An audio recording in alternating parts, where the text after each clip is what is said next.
Ey cavan oğlan, ey cavan Müslüman, ey hakıllı, şikefi manzına batmasa etberara, manzına batsa, hakkılına batsa, ilmine, mentığına batsa, tut göverme utarsın.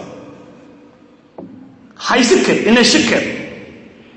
Şu günah yedinine gidiyen adama Hazreti İsa Peygamber bir misal vuruptur. Meselu talibi dünya kemeseli şaribi ma'il bahr. Kullama izdâde şurben izdâde ateşen hatta yaqtulehu. Günah yedinine gidiyen adam susap deryan suyunu içen adam yalıdır deyiptir. Günah yedinine gidiyen Peygamber'in sözünü hep verdi. Kur'an-ı Kerim'i halalını halal ve haramını haram bilmedi. Allah'ını da şuna aydiye. Günah yedinine gidiyen adam susar, deryan maşına var, deryadan su içtiren adam yalıdır. Ne diye? Bir kavim, bir tovar adam bir vakt yol yitiriptir da, onun böyle ağlaş susar, hevi öllük deyip durur kalı, derya varttırlar. Köpsi deryadan su içiptir, şor deryadan. Ölmeyli deyip. Ne kan, suda o. Olu kon anısıvesi ölmendiren derya. Şımahal günen kan molşu yani. İçiptir, ama ağdacık adam şu susuzluğumu kovdurur. Mun içtik bilin içigilimiz kırarır. Şor su ağacı sudur deyiptir. Mun kâlliğini ödemen deyiptir. Mun içten anırsı bir dakika biter seni susudur deyiptir. Seni biter susudur. Yine su içersin. Yine su içersin. Ya için çiğişi verir, ya için duzdan dolu verirsin deyiptir.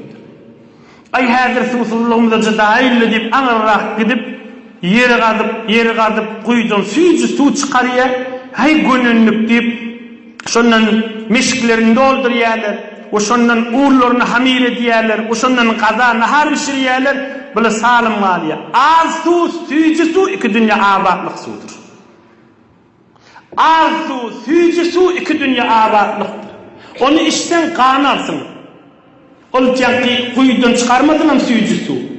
Ol halalcak, ol halalın bernamesi.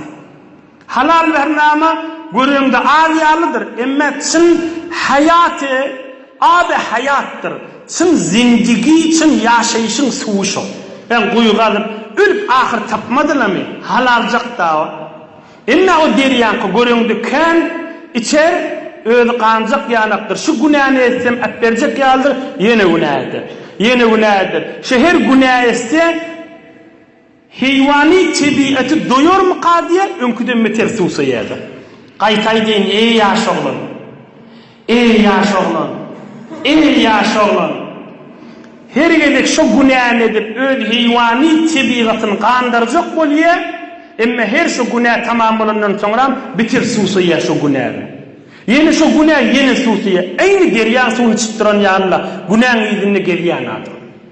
Ama günahın ilinde gelmeyen adamı halalımda bulur şu bana diyen ol akça su, suyucu su, arası su içip duran yer. Görüyorsun da az, bunu ne ettirip beri bir kuyun başında azıcık ırkıp durunca suyun başında. Ama sen zindigiyin suyu şurada. O onu helak etmiyor, o onu dargatmıyor. Ona sabır gerek, nova durma gerek, birimi güymese güymer, ama helak etme. Ama o deryan su içtiğince beter çefiyor. İçtiğince çefiyor. O zindigiden çıkarıyor da. Ahirde onu hatta yaqtulahu onu öldürüyor da.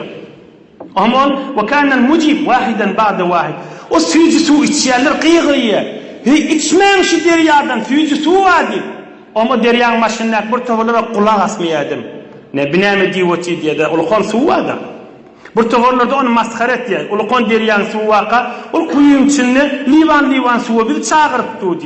Bir tovarlarda azıcık bir kneferde geliyor. Ay bir gorayla son ya. Bark goraya görde çın içmeli su şomiştik. Çın içmeli su şomiştik. Yolu belki bakayım baykıyır ya. Ey kuyucu su şahadim. O su helak et yandır. O su seni